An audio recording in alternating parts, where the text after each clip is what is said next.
zorionak benetan. Azken urteetan garatutako hezkuntza politika eta ezarritako murrizketen ondorioz, hezkuntza publikoaren egoera larria da. Eta hemen zaudetenok oso ondo ezagutzen dituzue.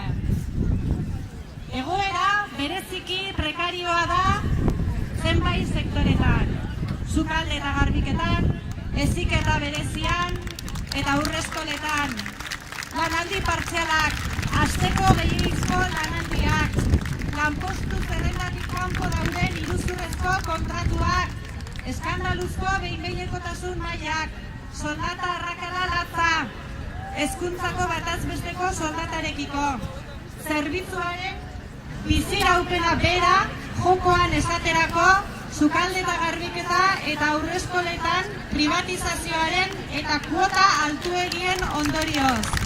Eta abar luze bat. Eta ez da kasualidadea, sektore hauek, sektore prekarioenak, hezkuntza feminizatuenak dauden sektoreak izatea. Ez da kasualidadea ez, baina bai tamalgarria horregatik.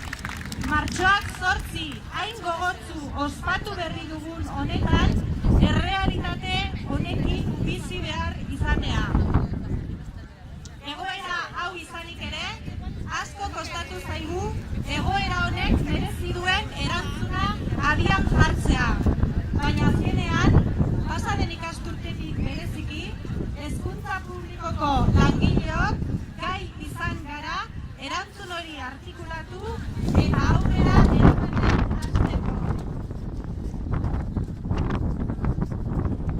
Mobilizazio eta greben bidez, jaurlaritza proposamen gutxi batzuk mahai gainean jartzea behartu dugu.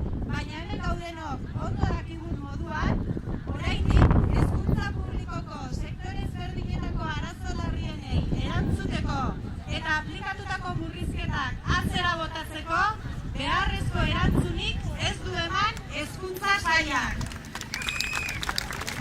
Azken urteetako matrikulazio igoerari aurre egiteko 60 lanpostu berri sortzea bakarrik eta sukalde eta garbiketa edo haurreskoletan ordu gutxi batzuk soilik eskaini ditu jaurlaritzak.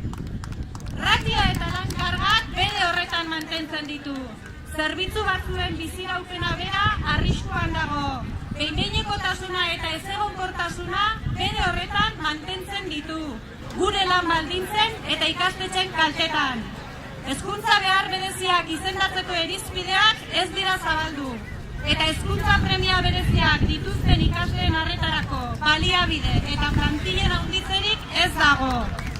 Ordezkapenak lehenengo egunetik egitea maila eta eremu batzuetara mugatzen du soilik.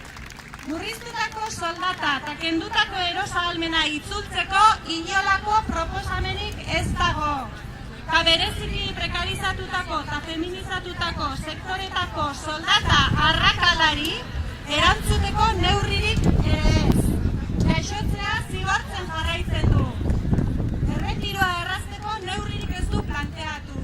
Eta gainera, lomce zein heziberrirekin eta euskalduntze prozesuak aurrera beharrean atzerakagoaz. Eusko Jaurlaritzak, gure patronalak, bere esku dauden tresna guztiak erabiliko ditu eta erabiltzen ari da, mobilizazioa eta greba dinamika neutralizatu eta zapuzteko. Baina gaur, hemen batu garen hezkuntza publikoko langileok, gaur hemen batu garen irakasle, hezitzaile, sukaldari, garbitzaile eta haurreskoletako langileek erabat garbi utzi diogu Urkulluri eta Uriarteri ez garela amarru horietan eroriko eta hasi dugun bide honekin jarraituko dugula. Hezkuntza publikoak eta bertako sektore bakoitzak duen egoera larriari buelta ematera eta murrizketa politika gelditu